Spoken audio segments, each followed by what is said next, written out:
If you watch a lot of Urbanist YouTube videos, you may be used to only hearing about Kansas City on the worst of lists. After all, Kansas City has more highway lanes per person than any other city in America. But Kansas City has been taking some big swings at addressing its past mistakes for years now, and it's starting to gain some momentum. In a city this car dependent, the path ahead is long, but Kansas City has a recent track record of innovation and ambition that make it a city to watch moving forward. After 30 years of bold experimentation, it has some hard-won lessons that have produced a smarter, more human-centric vision for the future. A vision to rebuild and stitch together neighborhoods that have been hollowed out and ripped apart by decades of car-centric development. Welcome to Heartland Urbanist. Let's dig in. I'm Matt Caffrey, a dad and an organizer based in Columbus, Ohio. If you want to learn more about how Midwestern cities are learning from their past mistakes to rebuild themselves, be sure to subscribe. Today, we're using Kansas City as a case study in evolution. We'll look at Kansas City's urbanist roots, car-driven destruction, decades of bold experimentation,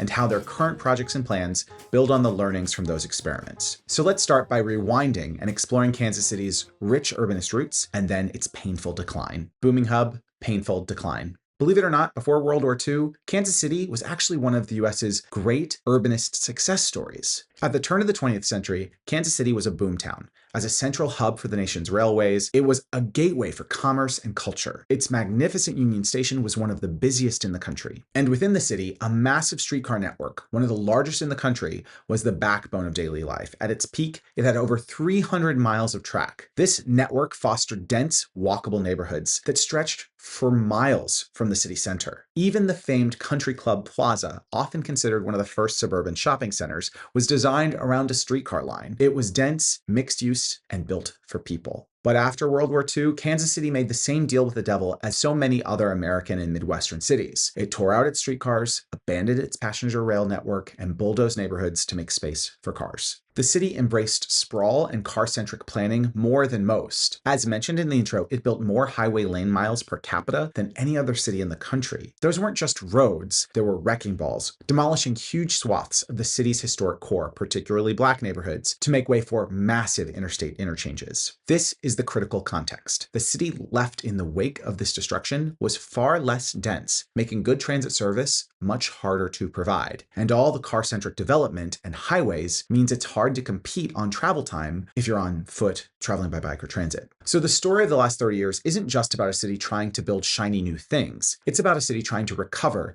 from a massive self-inflicted wound. It's a city trying to rediscover its own urbanist DNA. Silver bullet myth. In the 1990s and early 2000s, as downtown Kansas City struggled with the aftermath of that destruction, well-intentioned planners were looking for big, bold solutions, a silver bullet that could save it. Enter the Power and Light District, a massive, heavily subsidized entertainment complex, and the Sprint Center, now the T-Mobile Center, a state-of-the-art arena. On the surface, it worked. They brought people and energy back to a few blocks of downtown. But these projects, backed with hundreds of millions in public subsidies, were islands of activity, disconnected from surrounding neighborhoods. They were a band-aid on a much deeper wound. When the highways were rammed through the heart of Kansas City's black and working class neighborhoods, the effect was not just to connect the suburbs to downtown. It was a profound act of division, creating physical and psychological barriers that still exist today. The big, shiny projects downtown didn't do anything directly to address that. That's a lesson that took some time to learn, and Kansas City would continue to experiment with other big ideas, including a bold move in public transit. Limits of free. Kansas City's transit workhorse is its bus system. With 78 routes, over 300 buses, and 12.3 million rides in 2024. Kansas City was also an early pioneer of bus rapid transit, with 3 lines opening between 2005 and 2019. These lines, while not up to current BRT standards, have improved service, shortened travel times, and increased ridership. Then, in 2020, Kansas City became the first major American city to make its entire bus system fare-free. The idea was to provide economic relief, boost ridership, and improve access to jobs and services for everyone. It also allowed all-door boarding, and it had a real impact. During the pandemic, when transit ridership plummeted nationwide to just 40% of pre-pandemic levels, Kansas City's recovered to 80%. But the experiment had a fatal flaw. Its funding was dependent on $10 million of temporary federal COVID relief funds. When that money started to run out and several suburban municipalities pulled their own funding, the system hit a fiscal cliff, threatening to eliminate nearly half of the city's bus routes. The crisis forced a hard reset. After months of tense negotiations, the city and the transit authority reached a compromise. Starting in 2026, fares will be returning for most riders. The agency is calling this new system functionally free because it will offer free rides for low-income residents who need it most, but most folks will pay. Across the nation, it is critical that we learn from this big, bold project as it comes to its end. While free fares helped the system recover ridership stronger than most other cities during the pandemic, recent data shows that overall transit ridership in Kansas City is lower than in most of its peer mid-sized Midwestern cities, and about on par with Columbus, but below Cincinnati, Indianapolis, and especially Cleveland and Milwaukee. Why is that? Well, free fares do reduce barriers for low-income people to ride, and they might make it an easier choice if you were already considering transit, but they don't do much to get people with other options to choose transit over and over again. To do that, you need the bus to come frequently and reliably. It needs to take you where you need to go. It needs to get you there relatively quickly. In a city as spread out as Kansas City,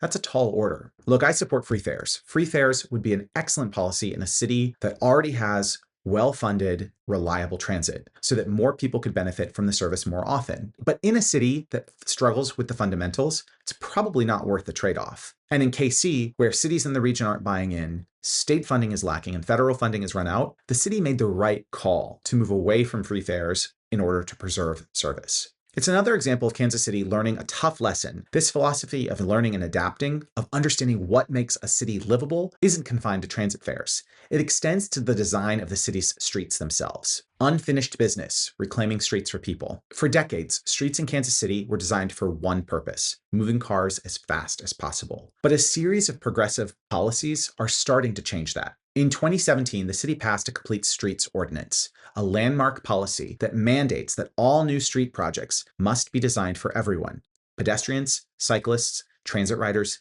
and drivers. This was followed by a Vision Zero plan in 2022, which treats traffic deaths not as unavoidable accidents, but as preventable failures of system design. And we're seeing this philosophy translate from policy to pavement. Take the Gillum Road cycle track, a protected two-way bike lane through the heart of Midtown. A study found that 80% of people using it felt safer, and crucially, 68% said they would have otherwise driven a car for their trip. That's proof that if you build safe, connected infrastructure, you can actually change how people choose to get around. But here's the tension that defines Kansas City's progress. While the city has adopted the right philosophies and built some fantastic individual projects, it has so far failed to commit to the system-wide plan needed to connect them. The city's comprehensive bike plan, which calls for a 135-mile network of protected bikeways, has been sitting on a shelf unadopted since 2019 due to concerns over cost and the potential loss of on-street parking. We've heard that before. This reveals a project-first, network-second approach. It's easier to build a great bike lane as part of another project. It's harder and more politically challenging work to build the connective tissue that makes the whole system truly useful for everybody. But for Kansas City's next big swing at revitalization, they truly began to learn from their mistakes in real time. Let's talk about the streetcar. Learning from mistakes. While KC's initial streetcar line had some flaws, its success as a catalyst for urban renewal is undeniable. The original 2.2-mile streetcar line, which opened in 2016, was funded through an innovative local model, a special district that captures a portion of the increased economic activity along the route. That decision allowed it to be fare-free, actually before the bus system, and the results have been staggering. The streetcar is credited with spurring over $4 billion in new development, helping boost the downtown residential population by over 40%. It's also been a huge hit with the public, delivering over 15 million rides so far. But like most streetcars built over the last 20 years, it was built to drive economic development, not to be great transit. It runs in mixed traffic, gets stuck behind cars, and can be slow. The good news is Kansas City learned from that experience, and they're applying those lessons to a massive expansion of the system. First is the 3.5-mile Main Street extension, scheduled to open in October of 2025. This project is taking a major step in the right direction by directly addressing the shortcomings of the initial streetcar. It runs on transit-only lanes for more than 60% of the route. These lanes, marked with red paint and enforced with fines, separate the streetcar and buses from the unpredictable chaos of car traffic. This is a pragmatic, intelligent, and long overdue move that fundamentally prioritizes reliability and speed. It shows they've learned that for transit to be useful, it can't get stuck in the same traffic it's supposed to be an alternative to. At the same time, the riverfront extension is pushing the line north, but it's doing more than just laying tracks.